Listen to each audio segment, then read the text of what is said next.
अस्सलाम वालेकुम dear students, उम्मीद करता हूँ आप लोग सब खैरियत से होंगे। प्रीवियस लेक्चर्स में हमने एटॉमिक रेडियस और आयनिक रेडियस को डिस्कस किया था। आज हम डिस्कस करेंगे कोवेलेंट रेडियस या कोवेलेंट रेडियाई। कोवेलेंट रेडियस क्या है?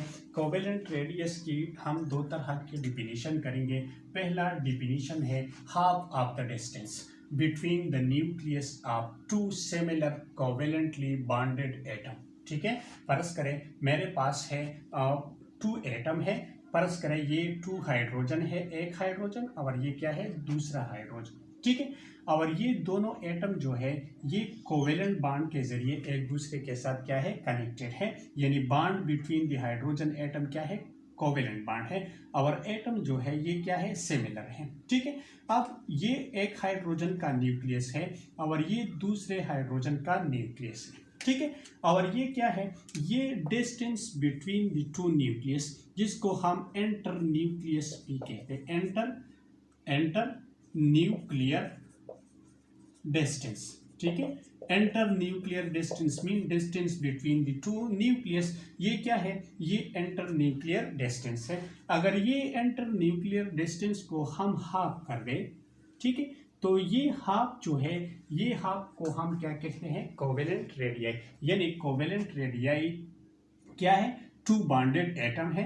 कौन सा बॉन्ड है, कोवेलेंट बॉन्ड है और सिमिलर एटम है।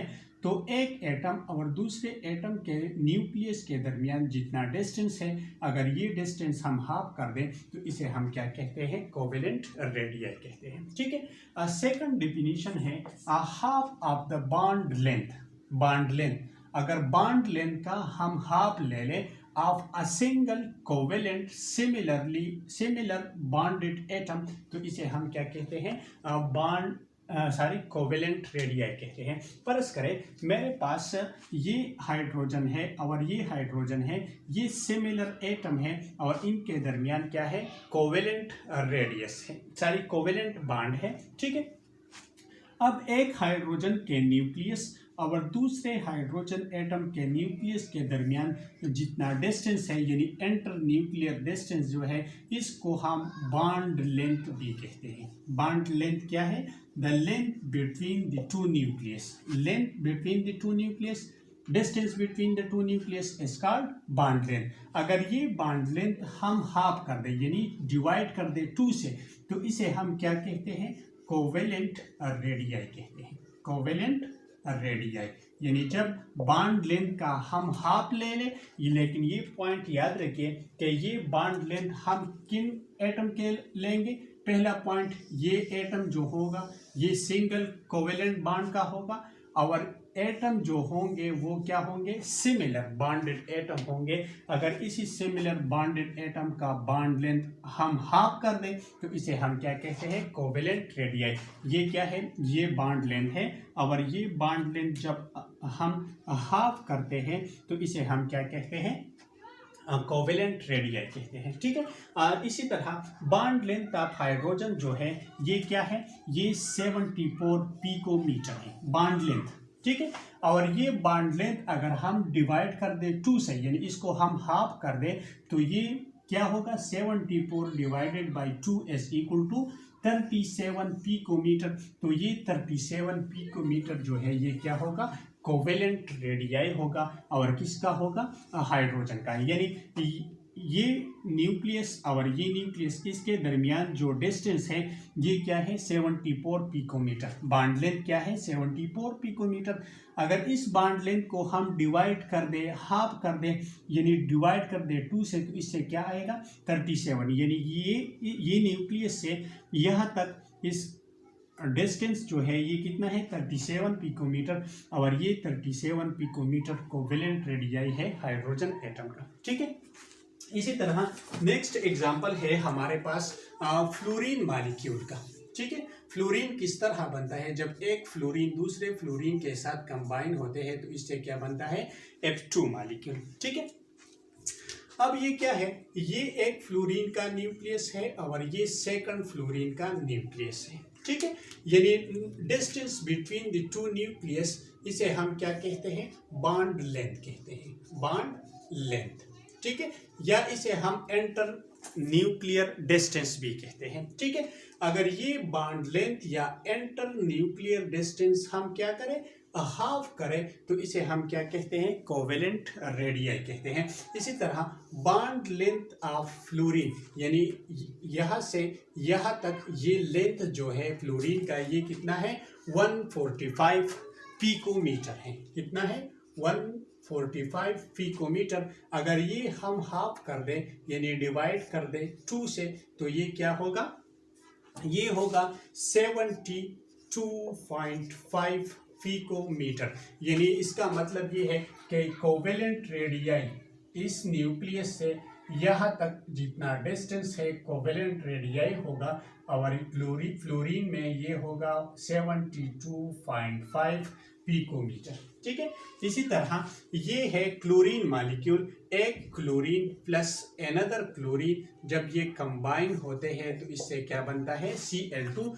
और ये सिंगल कोवेलेंट बॉन्ड के जरिए एक दूसरे के साथ कनेक्टेड होता है। ठीक है, इसी तरह ये एक क्लोरीन का न्यूक्लियस है और ये अनदर क्लोरीन का न्यूक्लियस है, और ये क्या है, ये इंटर न्यूक्लियर डिस्टेंस है, जिसको हम बॉन्ड लेंथ भी कहते हैं। ठीक है, और ये बॉन्ड लेंथ सिमिलर एटम का है और सिंगल कोवेलेंट बॉन्ड के जरिए एक दूसरे के साथ कनेक्टेड है। ठीक है, अब ये बॉन्ड लेंथ अगर हम हाफ कर दें, यानी हाफ का मतलब ये है कि इसको हम डिवाइड कर दें किससे, 2 के, तो इससे क्या आएगा, कोवेलेंट रेडियाई। तो बॉन्ड लेंथ ऑफ फ्लोरीन जो है वो बराबर है 199 पिकोमीटर का। यानी यहाँ से यहाँ तक जितना डिस्टेंस है बॉन्ड लेंथ, वो क्या है, 199 इन फ्लोरीन केस। ठीक है, अगर इसको हम हाफ कर दे, यानी डिवाइड कर दे 2 से, तो इससे क्या आएगा, 99.5 पिकोमीटर। तो इसका मतलब ये है कि क्लोरीन में बॉन्ड लेंथ जब हम हाफ करते हैं, यानी यहाँ से न्यूक्लियस से यहाँ तक जितना फासला है उसको हम क्या कहते हैं, कोवेलेंट रेडियाई, और क्लोरीन का कोवेलेंट रेडियाई है 99.5 पिकोमीटर। ठीक है, इसी तरह ये क्या है, ये ब्रोमीन है। जब एक ब्रोमीन अनदर ब्रोमीन के साथ कंबाइन होते हैं तो इससे क्या बनता है, सी ब्रोमीन Br2, और ये Br2 हम इसी तरह भी लिख सकते हैं। यानी ये बॉन्ड जो है ये कोवेलेंट बॉन्ड है, सिंगल है, और एटम जो है ये क्या है, सिमिलर है। ठीक है, अब ये एक ब्रोमीन है, ठीक है, और ये अनदर ब्रोमीन है, और ये क्या है, एक ब्रोमीन का न्यूक्लियस, और ये क्या है, अनदर ब्रोमीन का न्यूक्लियस। अब ये क्या है, ये इंटर न्यूक्लियर डिस्टेंस है, जिसको हम बॉन्ड लेंथ भी कहते हैं, बॉन्ड लेंथ। ठीक है, यानी the length between the two nucleus is called bond length. ठीक है, अब अगर ये डिस्टेंस हम हाफ कर दें, हाफ ऑफ द डिस्टेंस, यानी बॉन्ड लेंथ को हम हाफ कर दें, तो यहाँ से यहाँ तक जितना फासला है इसको हम क्या कहते हैं, कोवेलेंट रेडियाई, या यहाँ से यहाँ तक जितना फासला है इसको हम क्या कहते हैं, कोवेलेंट रेडियाई कहते हैं। ठीक है, तो बॉन्ड लेंथ यानी यहाँ से यहाँ तक फासला ब्रोमीन में क्या है, 228 पिकोमीटर है। ठीक है, अगर ये 228 पिकोमीटर हम हाफ कर दें, हाफ का मतलब ये है कि इसको हम डिवाइड कर दें 2 से, तो इससे क्या आएगा, 144 पिकोमीटर। इसका मतलब ये है कि यहाँ से यहाँ तक कोवेलेंट रेडियाई या डिस्टेंस क्या है, कोवेलेंट रेडियाई क्या है, 144 पिकोमीटर इन ब्रोमीन केस। ठीक है, तो ये था कोवेलेंट रेडियाई और इसका डिफरेंट एग्जाम्पल। अब हम पढ़ते हैं कि कोवेलेंट रेडियाई का ट्रेंड्स एंड पीरियोडिक टेबल क्या है। तो पहले हम डिस्कस करते हैं ट्रेंड्स इन ग्रुप और वेरिएशन इन ग्रुप। ठीक है, कोवेलेंट रेडियाई ग्रुप में इंक्रीज होता है। ठीक है, यानी जब ग्रुप में हम टॉप से आते हैं किस तरफ, बॉटम की तरफ। ठीक है, तो क्या होता है, कोवेलेंट रेडियाई जो है ये इंक्रीज होता है। ठीक है, यानी ग्रुप में जब हम टॉप से आते हैं किस तरफ, बॉटम की तरफ, तो कोवेलेंट रेडियाई जो है ये क्या होगा, ये इंक्रीज होगा। इसका रीजन क्या है कि जब टॉप से हम आते हैं बॉटम की तरफ तो शेल जो है ये क्या होता है, इंक्रीज होता है। फर्ज करें मेरे पास है फ्लोरीन, ठीक है, fluorine atomic number 9, chlorine atomic number 17।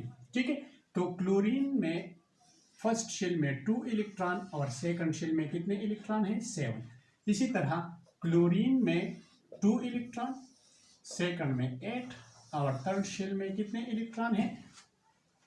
7 electron है। ठीक है, तो ये क्लोरीन टॉप पर है और ये क्लोरीन जो है इसके नीचे है, यानी जब हम टॉप से आते हैं बॉटम की तरफ तो क्या होता है? शेल ऐड होता है। यहाँ पर शेल 2 है और यहाँ पर शेल कितने हैं? 3 है। तो जब शेल इंक्रीज होता है तो एटॉमिक साइज क्या होता है? इंक्रीज होता है। जब एटॉमिक साइज इंक्रीज होता है तो शील्डिंग इफेक्ट भी इंक्रीज होता है। शील्डिंग इफेक्ट क्या है? शील्डिंग इफेक्ट फर्ज करें मेरे पास ये वैलेंस इलेक्ट्रॉन है और यहाँ पर भी वैलेंस इलेक्ट्रॉन है। ठीक है, तो ये न्यूक्लियस और वैलेंस इलेक्ट्रॉन के दरमियान क्या है? फोर्स ऑफ अट्रैक्शन है। क्या है? Force of attraction. इसी तरह ये न्यूक्लियस और ये वैलेंस इलेक्ट्रॉन के दरमियान क्या है? Force of attraction. ये फोर्स ऑफ अट्रैक्शन डिक्रीज होता है किस वजह से? Due to the presence of these inner electrons. The inner electron की वजह से ये फोर्स ऑफ अट्रैक्शन डिक्रीज होता है। तो जब ये फोर्स ऑफ अट्रैक्शन डिक्रीज होता है इनर इलेक्ट्रॉन की वजह से तो इसे हम क्या कहते हैं? Shielding effect. तो जब ये फोर्स ऑफ अट्रैक्शन इंक्रीज होता है तो इंक्रीजमेंट की वजह से ये डिस्टेंस जो है ये क्या होगा? ये इंक्रीज होगा। तो इसी तरह हम कह सकते हैं कि कोवेलेंट रेडियाई इंक्रीज होता है डाउन द ग्रुप। रीजन क्या है? शेल इंक्रीज होता है और शील्डिंग इफेक्ट क्या होता है? इंक्रीज होता है। यहाँ पर आप देख सकते हैं कि क्लोरीन का कोवेलेंट रेडियाई क्या है? और 72.5 पिकोमीटर है फ्लोरीन का। ठीक है, इसी तरह क्लोरीन का कोवेलेंट रेडियाई क्या है? 99.5 पिकोमीटर है। इसी तरह ब्रोमीन का कोवेलेंट रेडियाई जो है इसके नीचे क्या है? ब्रोमीन है। तो ब्रोमीन का कोवेलेंट रेडियाई है कितना है? 144 पिकोमीटर। तो यहाँ पर ये बात साबित हो गई कि जब हम टॉप से आते हैं बॉटम की तरफ तो कोवेलेंट रेडियाई जो है ये क्या होता है? इंक्रीज होता है। और इसका रीज़न ये है कि शील्डिंग इफेक्ट इंक्रीज होता है, शील इंक्रीज होता है, जिसकी वजह से साइज या कोवेलेंट रेडियाई जो है ये क्या होता है? इंक्रीज होता है। ठीक है, इसी तरह हमें ये भी पढ़ते हैं कि ट्रेंड्स इन ग्रुप क्या है। तो जब ग्रुप में हम लेफ्ट से जाते हैं किसकी तरफ? राइट की तरफ। ठीक है, ठीक है, तो कोवेलेंट रेडियाई जो है ये क्या होता है? डिक्रीज होता है इन अ पीरियड। यानी जब लेफ्ट से हम राइट की तरफ जाते हैं तो कोवेलेंट रेडियाई डिक्रीज होता है। इसका रीज़न ये है कि जब हम लेफ्ट से राइट की तरफ जाते हैं तो न्यूक्लियर चार्ज इंक्रीज होता है। Nuclear charge mean effective atomic number increase होता है। Effective atomic number. Effective atomic number का मतलब क्या है? Number of proton in the nucleus. तो जब नंबर ऑफ प्रोटॉन इंक्रीज होता है तो force of attraction between nucleus and valence electron वो भी इंक्रीज होगा। जब फोर्स ऑफ अट्रैक्शन इंक्रीज होता है तो साइज क्या होगा? डिक्रीज होगा। इसी तरह सेकंड रीजन ये है कि shell remain the same. Shell increase नहीं होता, जिसकी वजह से कोवेलेंट रेडियाई जो है इन अ पीरियड ये क्या होता है? डिक्रीज होता है।